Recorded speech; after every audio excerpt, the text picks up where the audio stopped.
Selamat berjumpa kembali di dalam layanan audio Sahabat Seperjalanan. Hari ini adalah hari Rabu 16 Maret 2022. Tema renungan dan saat teduh kita dengan judul Merasa Tidak Sanggup. Merasa tidak sanggup. Firman Tuhan terambil dalam Mazmur 46 ayat yang kedua. Allah itu bagi kita tempat perlindungan dan kekuatan. Sebagai penolong dalam kesesakan sangat terbukti. Mari kita berdoa.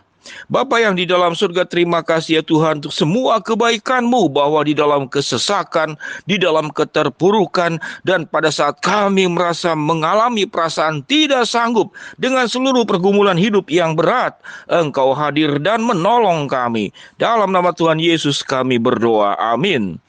Shalom sahabat seperjalanan yang dikasihi Tuhan. Pernahkah kita berada di dalam satu titik tertentu dan kita mengatakan, aku sudah tidak sanggup lagi. Sebuah perasaan tidak sanggup.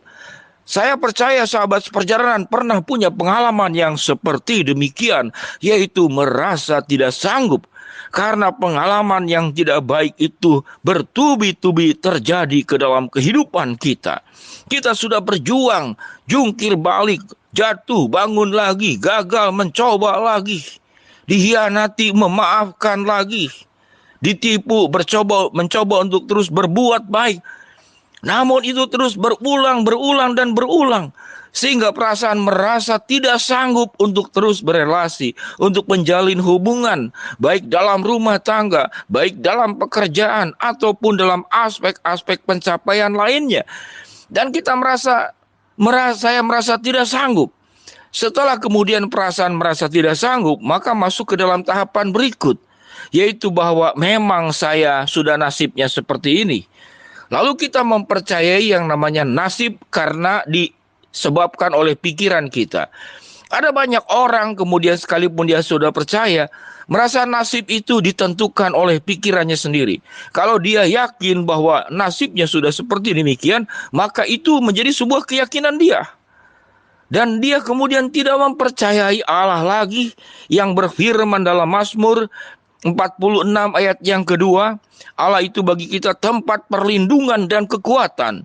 Sebagai penolong dalam kesesakan sangat terbukti. Ayat ini menjadi terlupakan dari sekian banyak ayat-ayat firman Tuhan yang luar biasa yang menguatkan kita. Karena mengapa? Karena kita mempercayai pengalaman hidup kita. Karena kita mempercayai pikiran kita. Karena kita mempercayai perasaan diri sendiri. Bahkan kita mempercayai orang-orang yang berkata dengan perkataan-perkataan negatif. Memang kamu nasibnya seperti itu. Memang kamu seperti demikian. Orang tuamu pun dulunya adalah orang-orang gagal. Memang kamu itu nasibnya tidak baik. Apalagi orang yang memang tidak suka dengan dirimu. Tidak pernah akan ada kata-kata positif, kata-kata yang memberikan semangat, kata-kata yang memberikan harapan. Mereka akan datang membawa kegelapan kepadamu, sehingga terang yang pada dirimu menjadi hilang. Mereka datang menawarkan keputusasaan, sehingga harapanmu menjadi sirna. Mereka datang dengan mengatakan seakan-akan mereka nabi yang diutus Tuhan. Bahwa engkau akan A, akan B, akan C, engkau akan hijau, akan biru, atau kuning. Itu mereka yang menentukan. Sahabat seperjalanan yang dikasihi Tuhan, mari kita belajar dari kebenaran firman Allah. Tatkala orang lain merasa tidak sanggup lagi, bangsa Israel menghadapi Goliat, menghadapi orang Filistin. Namun keluar tokoh yang bernama Daud dan mampu menghadapinya dengan pertolongan Tuhan. Perasaan tidak sanggup itu seringkali menjadi Tuhan di dalam dirimu yang kau ciptakan sendiri. Perasaan gagal dan tidak pernah akan berhasil itu menjadi Tuhanmu yang kau ciptakan sendiri. Bagaimana dengan Daniel? Dia sudah ada di dalam lubang singa tertutup rapat, dan itu singa-singa yang kelaparan. Mana mungkin singa itu akan berdiam diri? Singa yang kekenyangan pun akan tetap menggigit engkau sampai mati. Sekalipun engkau tidak dimakan saat itu, minimal buat nanti. Buat makan besok atau seminggu lagi mungkin kalau singanya kekenyangan, sahabat seperjalanan. Lalu kita mempercayai pintu yang tertutup, kita mempercayai masalah yang ada di depan kita, bahwa mereka akan menghancurkan kita, bahwa mereka akan menghabisi kita, bahwa mereka akan merubah hidupmu menjadi kegelapan. Dan itu yang kita yakini, itu yang kita percaya. Sahabat perjalanan yang dikasihi Tuhan, tatkala Musa melewati laut Teberau, tidak ada seakan-akan jalan kiri kanan depan belakang. Tidak ada lagi, mau terbang dia bukan burung, mau masuk ke dalam tanah ya kematian, tidak ada jalan. Dan mungkin pada saat itu orang-orang yang tidak mempercayai Allah mengatakan, aku sudah tidak sanggup lagi, merasa tidak sanggup. Namun tatkala kita menengadah, kita kerjakan bagian kita, kita memang bukan Tuhan.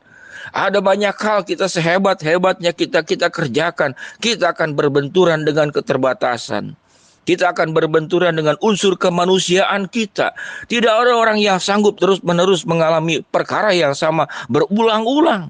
Karena dihianati, karena dilupakan, karena dilukai, karena kekurangan, karena kemiskinan, karena kegagalan. Karena saya tidak diinginkan, saya tidak diharapkan, saya tidak diperhitungkan, saya tidak dicintai, saya direndahkan.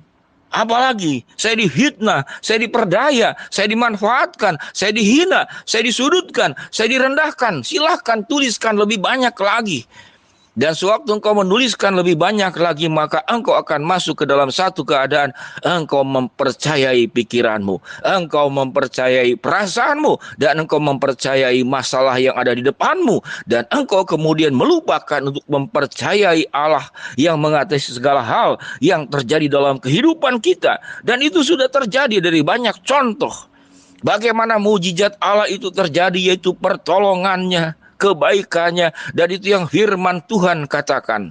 Allah itu bagi kita tempat perlindungan dan kekuatan, sebagai penolong dalam kesesakan, sangat terbukti. Alkitab mencatat sangat terbukti. Allah itu pencipta alam semesta. Untuk mengurus sesuatu yang buruk, yang rusak, dalam sekejap Tuhan sanggup melakukannya.